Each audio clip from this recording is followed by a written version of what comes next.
Can I just sort of ask you really what you see as the significance of the Ferma Forum for a company like FM Global? What's important? What brings you here? Well, it's a great opportunity for all of the European risk management community to get together for once in one place, and they do it every years. They have an interim conference in the alternate years, but that's really an opportunity for us as a global organisation to focus on a European level at the risk management themes and contacts and network building that we seek throughout the marketplace. So as a difference against the national associations where we also have a presence, this is a great opportunity to span the European marketplaces in which we operate and to try and get our FM Global message out there. And what are some of those themes that you're hearing from risk managers here? What are they saying to you about the sort of current risks that they're facing, and also perhaps some of the emerging ones that they're starting to think about? What are you picking up from them? Well, we've picked up a key issue of resilience, and it's something that's inspired our current publicity campaign, because many of the issues surrounding risk management, loss prevention can be summed up in the notion of resilience, and that's all about planning, identifying risks effectively, making sure that measures are in place should those risks materialise to get back into business as quickly as possible and minimise the disruption to business. So resilience is clearly a theme I think is replicated in many areas as you walk around the Ferma conference. But I think another key theme for the conference, as it has been for some time now, is supply chain and the increasing complexities of the supply chain.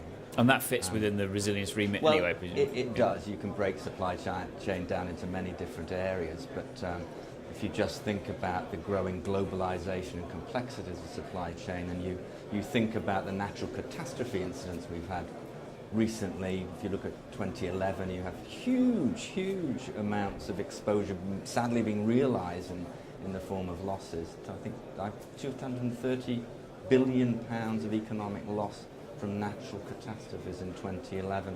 Lesser figure, fortunately, in 2012, but the exposures out there, I think, are gradually percolating upwards, if you will, to board level in terms of what risk managers and enterprise risk management needs to be doing about natural catastrophe exposures, which is just one piece, obviously, of the supply chain.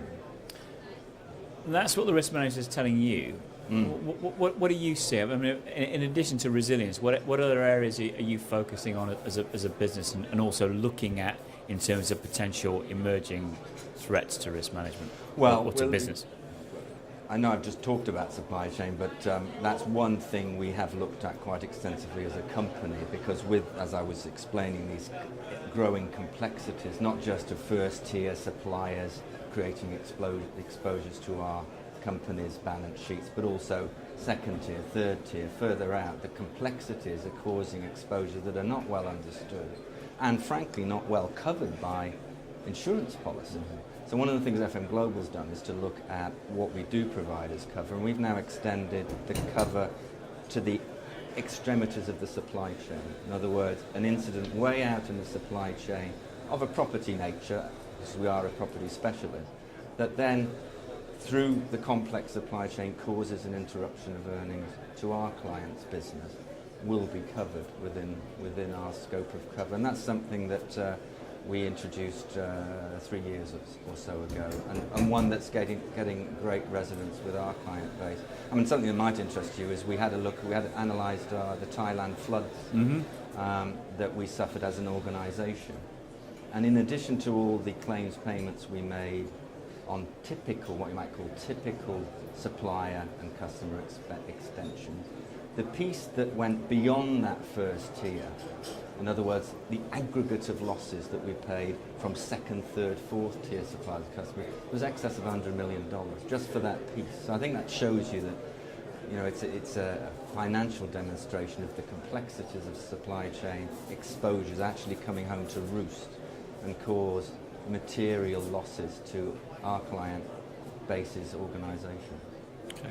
Now you just appear to have added chemical to your remit as well as in your work, and I guess that's one industry sector that's particularly vulnerable in terms of environmental liability, which seems to be one of the key risks that's worrying risk managers, irrespective of what industry they're in, but it's particularly Absolutely. prone in the chemical sector.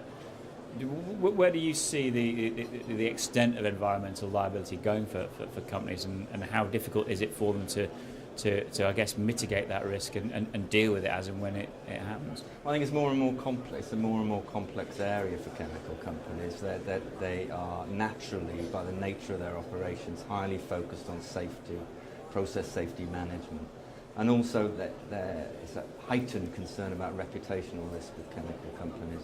They're very visible within their local communities.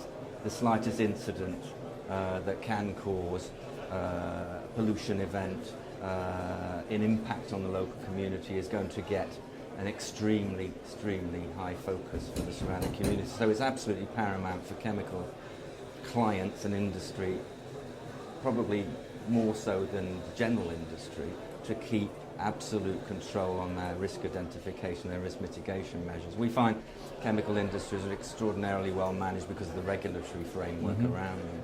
What we bring into that is our experience across our chemical portfolio in terms of the losses they have been suffering. And then we look at the results of our extensive research capability from our US research centre, and also we look at the losses where we have seen them occur across our network and draw upon that information and knowledge to advise our clients as to where the incidents are most likely to be produced and how they can reinforce their processes and procedures to avoid that in the best way possible. So you're right, it's a fascinating area and one which is complex. And when you also look at the insurance side of that equation, it's one that historically has had certain limitations on capacity available, so it's more and more important for that industry to make sure they can demonstrate a keen focus on risk management in order to secure not only their businesses, but also the programs and the sort of capacity coverage that their exposures warrant.